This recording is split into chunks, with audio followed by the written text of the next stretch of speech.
امروز ما از شخصیت‌های یاد خواهیم کرد که سرنوشت ملت را با نام خود پیوند داده بهر آزادی، دولتداری و بقای ملت تاجیکان جانیساری کردند. نصرت الله مقسوم، شیرینشاه شاه تیمور و نثار محمد از جمله همین فرزندانی هستند که در یک دوره بسیار حساس تاریخی توانسته با تلاش و زحمت‌های خود بهر پایداری این ملت کوشش و تلاش‌های بسیار سخت و سنگین انجام بدهند. این همه تلاش و کوشش‌ها، این همه خدمت‌ها امروز در زمان صاحب استقلالی از جانب قهرمان دیگر از این ملت سرفراز با نام پیشوای معظم ملت محترم امام علی رحمان قدر کرده می‌شوند که دلیل به بحثش این آوردن خاک مزار این فرزندان برومند به وطن از خارج کشور و با یک محبت و صمیمیت و احترام بزرگ به خاک سپاریدن آن در آرامگاه لوچاب شهر دوشنبه می باشد. و این همان عباره بسیار هم مشهور بزرگان را بزرگان زنده می دارند از جانب سرور محبوب دولت با این کار، با این عملکرد خود انجام داده شده است. سلام بینندگان عزیز، برنامه سیاسی و تحلیلی 35 سال نور استقلال است منظور شما.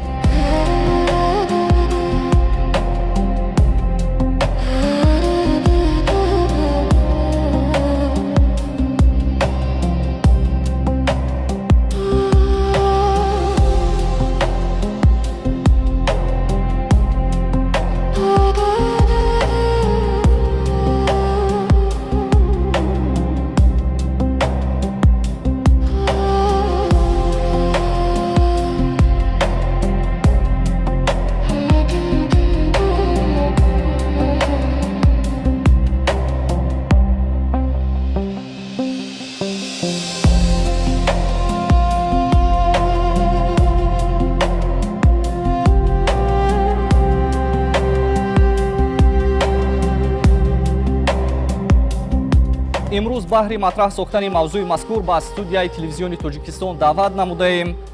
معرخ شناخته دکتر علم‌های تاریخ پروفسور حیدرشاه پیرونشویف، دکتر علم‌های گئوگرافیا پروفسور خولنظر محبتов، نامزد علم‌های تاریخ عبدالله غفورов و نهایتاً دکتر علم‌های تاریخ شریفزاده جمال‌الدین. شما را به برنامه خوش آمدید می‌گوییم.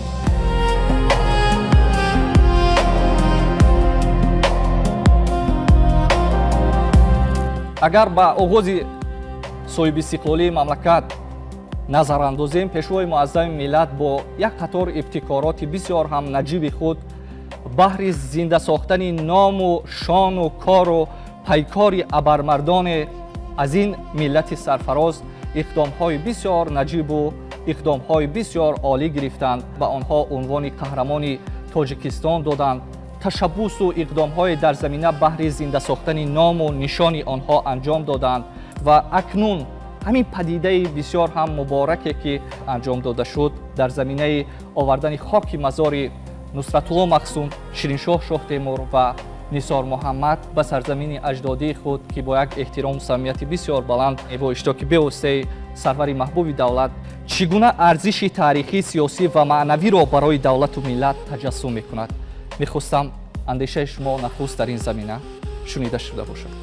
در تاریخ نوین ملت ما سالهای 20 عصر گذشته و سالهای 90 عصر گذشته دوره‌های خیلی تقدیرساز برای ملت ما بودند. و در دوره اول همین سالهای تقدیرساز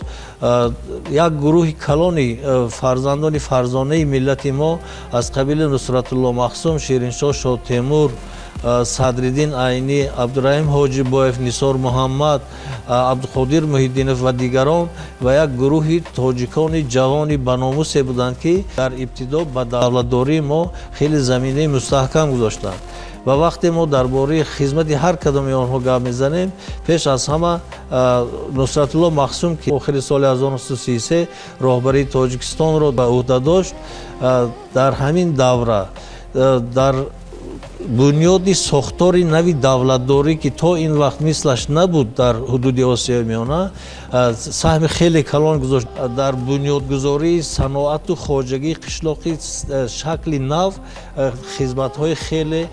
بزرگ کرده بود نصرت الله مقسوم. من فکر میکنم که آن солҳои хеле вазнини бистум ва ибтидои солҳои 1930 ки тақдири давлатдории навини мо ҳал мешуд, ин шахсиятҳо дар ин давра коре карданд ки тоҷикистони мустақил соли 1929 дар ҳайати иттиҳоди шӯравӣ пайдо шуд ва бо ҳамин заминаи хеле мустаҳкам барои соҳибистиқлолии мо дар солҳои 90 ба миён омад. андешаи шумо дар ҳамин замина чӣ паёме буд ин ибтикороти навбатии пешвои муаззаи миллат дар гиромӣ дошт аз ҳамин шахсиятҳои бузург ва хизматҳои онҳо дар бақои давлати тоҷикон дар марҳилаи нав? воқеан бо гузашти айём бузургии шахсиятҳои таърихӣ ҳарчи бештар аён мегардад. мисоли равшани он ки онҳо бояд ҳамун ҷилои таърихии худро ёбанд дар ташаббуси пешвои миллат муайён мегардад. бале ки хеле ки дар урфият мегӯянд баъди чандин солҳо ҳақ ба ҳақдон расид ва ин ташаббус дар ҳақиқат бори дигар хеле ифтихорбахш аст барои ҳар касе ки миллатро дӯст медорад, ба таърихи миллат шиносоӣ дорад. офарин. бале ва яке аз чунин шахсиятҳои бузург шириншоҳ Шотемур ҳисоб меёбад. албатта шахсиятҳо ино зодаи воқеии замонанд. бешукр. давраи барсаи таърих баромадани ҳам Шириншоҳ Шотемур, ҳам Нусратуллоҳ Махсум ва ҳам дигар сарсупрадарони миллат солҳои бистум ба ҳамун воқеаҳои сиёсии замон вобастагӣ зич дошт. бубинед ки Шириншоҳ Шотемур дар 7 ё 8 солагӣ ӯ пурра ятим монда буд ва дар тарбияи бародари калонияш қарор дошт ва баъдтар бо тақозои тақдир ба сардори отряди ҳарбӣ ки ба ин писарбача шинос мешавад, онро барои тарбия ба хонаи худ мегирад ва дар хонаи он тарбия меёбад ва баъдтар дар он мактаби аввалини кушода шуд дар он ҷо таҳсил мекунад ва баъди чанде як курси кӯтоҳи муаллимтайёркунӣ ҳам буд, аз он гузашт ва баъдтар ба мана ҳамон хизмати давлатию ҳизбӣ оғоз намуд. баъдтар вақте ки якун тақсимоти миллии ҳудудӣ шуд, яке аз шахсиятҳое ки ҳамон дар саргаҳи эҳёи давлатдории тоҷикон қарор гирифт, ҳамин Шириншоҳ Шотемур дар ҳама кор ташаббус нишон медод. аз ҷумла соли 24 рӯзномаи Овози Тоҷик ки таъсис ёфта буд, яке аз ташаббускоронаш Шириншоҳ Шотемур буд ва дар тайёр ба чоп расондани намунаи адабиёти тоҷикӣ ки устод Айнӣ пешниҳод карда буд, ин саҳмгузорӣ дошт ва ҳамаи инҳо нишондиҳандиҳанд ки аллакай бедор шудааст ва соли 26 бевосита ба сарвари ҳизбии давлатии он замон мактуб навишта дар бораи вазъи тоҷикон муфассал менависад ки тоҷикон халқи азалии ин минтақаанд ва хизмати зиёде дар рушди давлатдорию рушди дар ҳақиқат тамаддуну маданияти инҷо ҳама вақт пешсаф буданд. ин як нишондиҳандаи акун бедории миллӣ буд ки дар он хизмати Шириншоҳ Шотемур, Нусратуллоҳ Махсум ва дигарон хеле калон аст ва маҳз ҳамин буд ки соли 29 шумо медонед ҷумҳурии акун пурраи шӯравии социалистии Тоҷикистон таъсис меёбад ва ин дар ҳақиқат аз кадом тарафе ки нигоҳ накунем, ин падидаи бузурге дар таърихи миллат ҳисоб меёбад. ин ба эҳёи давлатдории тоҷик ва баъд мустақилияти комили давлатдорӣ як заминаи муайяне гузошт. бо тақозои таърих мо ба мустақилияти комил ноил гардидем. ин хизмати бузурги пешвои миллат дар таърихи تاجیکان همیشه ثبت نموند خاک آنها را به وطنی که صادق بودن، وطنی که خدمت کردن آوردن. این خدمتی بسیار نظررس است در نزد ملت. بله آفرین. استاد خلنظر محبت در این زمینه چه اندیشه دارن؟ تشکر. من اطمینان کامل دارم که تمام مردم تاجیک امروز با یک افتخارمندی به سرور ملت ما و پیشوای ملت منتدارگی خیش را اظهار میکنند که وای با این قدر حسیات بلند ملی توانست که من همین شخصیت های بزرگ را امروز خاک مزار آنها را به تاجیکستان آورد. این شخص های بزرگی که در تاریخ ما اینقدر خدمت های شایسته کردن باید نام آنها را زنده کرد و بینید که در همون شرایط بسیار وزین من همین نصرت الله مقسوم، شاه تیمور، نثار محمد اینقدر جانبازی ها کرده توانستند اثبات کنند که ملت تاجیک وجود دارد. از روی تاریخ و از روی گیوگرافی پنجشنبه و آنها در همه جا اثبات کردند و توانستند که باری اول در خریطه سیاسی تاجیکستان برآمد. همچون تاجیکستان تا این وقت نبود در یگان جا. ملت تاجیک میگفتند، اعتراف میکردند که این خلقی بزرگ و تاریخ کهن دارد، ولی در یگان جا نام تاجیکستان نبود. باری اول در خریطه سیاسی تاجیکستان پیدا شد. این خدمت شایسته این مردم است. استقلال دولتی در پرتو سیاست خیرتمندانه پیشوای ملت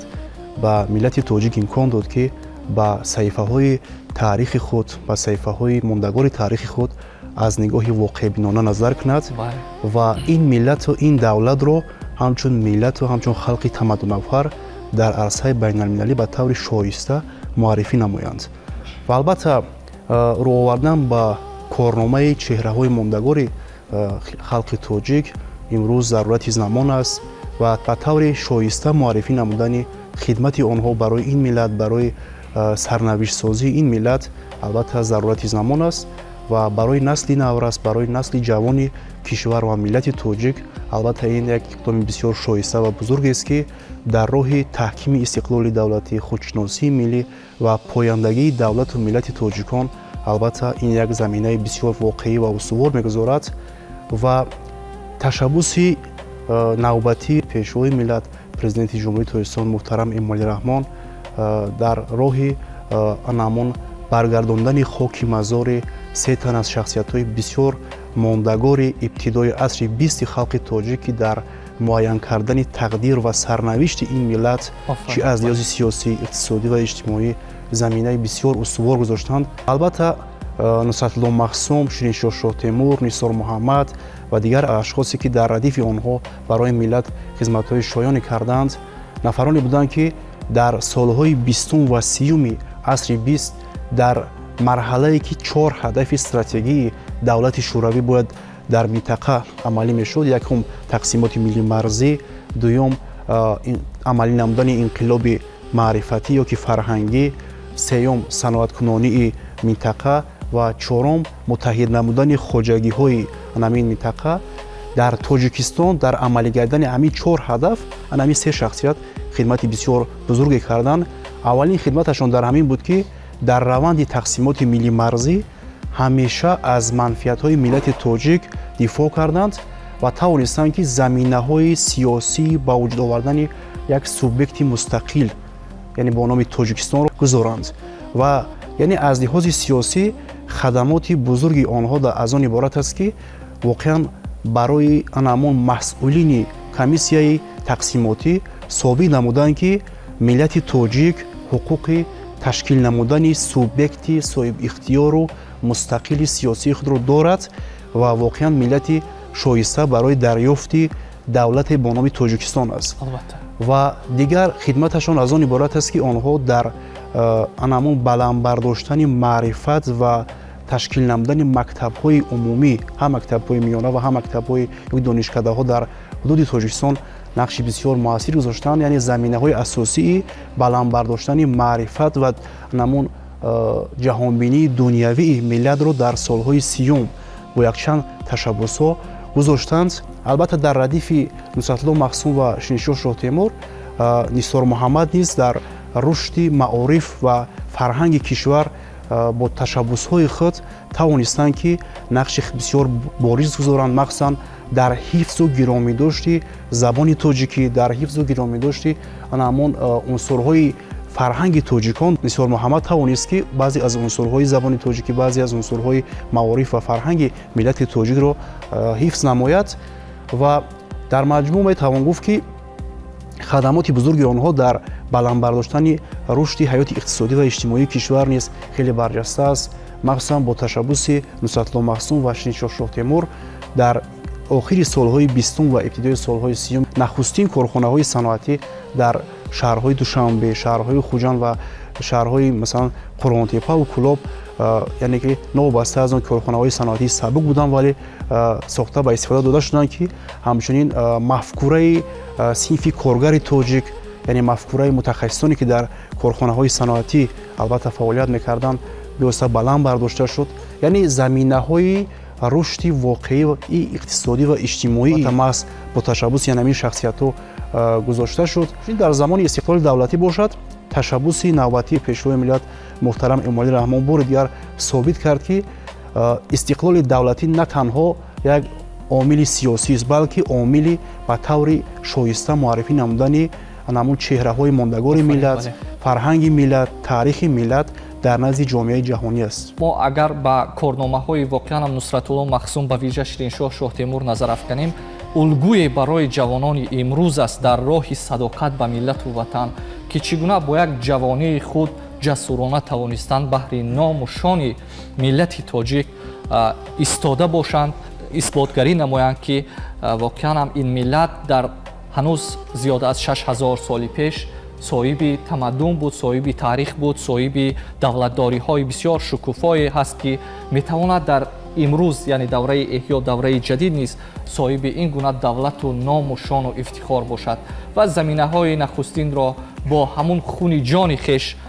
фидо кардаву гузоштанд. Барои мо пуле шуд ки ба истиқлолияти имрӯзе ки дорем расида бошем. Устод, андешаи хулосавии шуморо дар ҳамин замина шунидан мекунем. ёрӣ ба таърихи миллат, бузургдошти фарзандони миллат ки барои эҳёи давлатдорию рушди он хизмат карданд, ин як рукни бузурги тарбияи ифтихори миллист. Офарин. ва ина мо баъд ҳама вақт дар назар дошта бошем, бесабаб ана пешвои миллат гаштаву баргашта таъкид мекунанд ки мо баъд ба гузашта ҳарчи бештар рӯ биёрем. Яъне ин маънои онро дорад ки халқи тоҷик дар воқеъ дар тамаддуни таърихи на фақат минтақа, берун аз он як нақши бузург доранд ва имрӯз ки дар ҳақиқат мо ҷомеаи воқеан демократӣ бунёд кардем ва дар фазои як сулҳу салоҳ, дар фазои пешравӣ қарор дорем, ба таърих рӯ овардан ва маҳз ба ҳамин бузургоне ки дар таърих хизматгузорӣ карданд,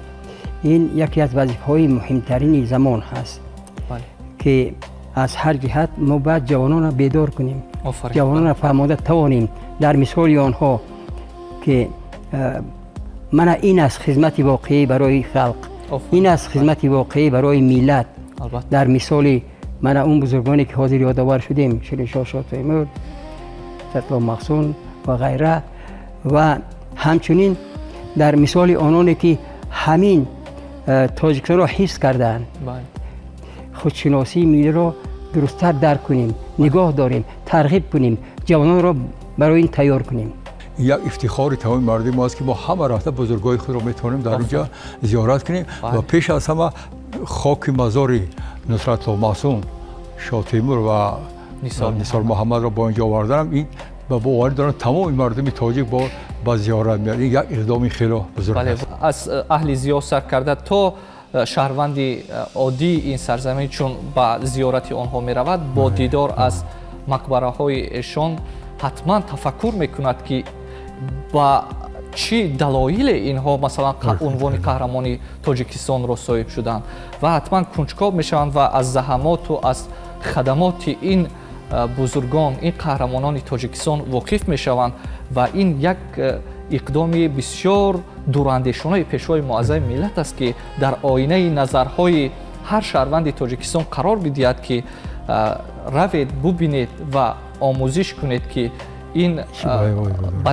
ин қаҳрамонон чӣ талошу ташаббусҳое доштанд баҳри пойдории ин миллат, баҳри фано наёфтани исми тоҷик. агар имрӯз гӯем ки пешвои миллат президенти муҳтарами ҷумҳурии тоҷикистон эмомалӣ раҳмон мардуми тоҷикро аз нав бо Нусратулло Мақсум ва Шириншоҳ Шотемрӯ Нисор Муҳаммад наздик карданд ё ки аз нав ба мо шиносонданд, хато намекунем. чунки имсол рӯзи 1 июл дар рӯзи таваллуди Нусратулло Мақсум бори аввал мардуми Тоҷикистон, мардуми шаҳри Душанбе метавонанд ба назди марқади Нусратулло Мақсум онҷо гулгузорӣ кунанд ва аз наздик эҳсос намоянд ки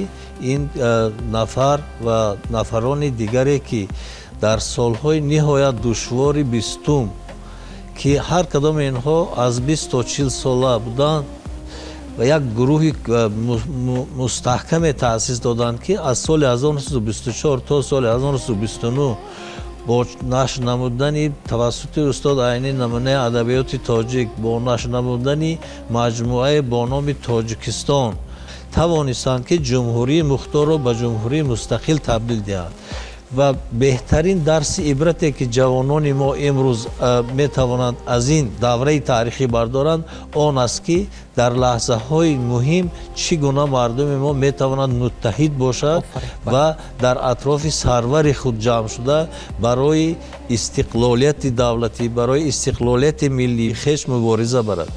ва мо метавонем ки соатҳо дар бораи он хизматҳое ки Нусратулло Мақсум, Шириншоҳ Шотемур ва Нисор Муҳаммад барои давлату миллати мо карданд сухан кунем. Дар ин бора асарҳои зиёде эҷод шуданд ва он чӣ ки иқдоми нишондодии пешвои миллат мо муаррихонро вазифадор месозад ки паҳлӯҳои нави таърихи миллати хешро ки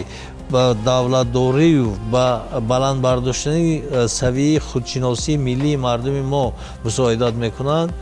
кӯшиш ҷаҳду ҷадал намоем. бузургтарин ташаббуси пешвои миллат муҳтарам Эмомалӣ Раҳмон дар роҳи шинохти ин шахсиятҳо 27 июни соли 2006 дар рӯзи ваҳдати миллии тоҷикон сурат гирифт ки ин ҳам бошад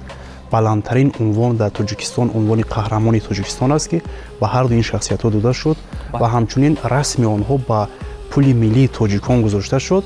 ва имрӯз бошад ин ташаббуси аввалӣ нест, ин ташаббуси идомаи ҳамон tashabbusҳо дар роҳи шинохтани ана ҳамин шахсиятҳо аст ки албатта баргардондани хоки мазори онҳо ба шаҳри Душанбе бори дигар далолат аз он медиҳад ки барои анамон аёдати ин шахсиятҳои барҷастаи мондагори миллат дигар насли наврас ва ояндаи тоҷик ба шаҳри Москав ба дигар шаҳрҳо ё ба шаҳри Душанбе ба маркази тоҷикони ҷаҳон омада дар ин ҷо аз корнома ва анамон хидматҳои мондагори миллати тоҷик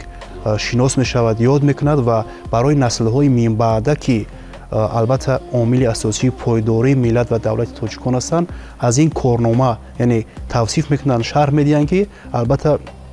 дар бақои миллати тоҷик, дар бақои давлатдории тоҷикон ва истиқлоли тоҷикон ин ҳам як имконияти хеле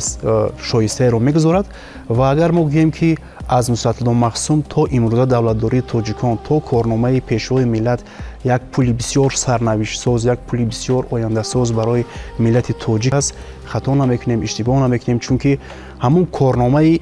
Нусратулло Мақсум ва Шириншоҳ Шотемурро пешвои миллати мо дар солҳои 90 ва то имрӯз анҷом дода истоданд ки албатта ин шоистаи таҳсин аст. Албатта ин далели он аст ки пешвои миллат бевосита меросбар ва арҷгузор ба ҳамин корномаи шахсиятҳои миллати тоҷик аст. бале воқеан ҳам он ормонҳое ки Нусратулло Мақсум, Шириншоҳ Шотемур ва идеи дигаре аз ин қаҳрамонон орзу доштанд ки кишваре бо ҳамин нусратёрӣ, бо ҳамин шукуфоӣ, бо ҳамин ҷилову шаҳомат дар арсаи байналмилалӣ вуҷуд дошта бошад, он бо ҳамун талошҳои хастанопазири пешвои миллат, ҳамун орзу, ҳамун ормонҳои ин абармардон дар замони соҳиби истиқлолӣ аз ҷониби сарвари маҳбуби давлат пиёда карда шудааст, ки боварӣ дорем, ки рӯҳи ин бузургон акнун дар замони имрӯз оромиш пайдо кардааст ва бозам оромиши дигари рӯҳи ин бузургон бевосита овардани хоки мазори онҳо ба сарзамини воқеии хеш мебошад. як ҷаҳон ташаккур аз суҳбате ки имрӯз пиромуни ҳамин ибтикори наҷибонаи пешвои муаззами миллат, яъне овардани хоки мазори Нусратулло Махсум Шириншоҳ Шоҳ Тимур ва Нисор Муҳаммад ба оромгоҳи Лучоби шаҳри Душанбе ки андешаҳои худро баён доштед. Бинандагони азиз, то нашрҳои навбатии барномаи 35 соли Нури Истиқлол шоду пирӯз ва дӯстдори таъриху тамаддуни хеш бошед.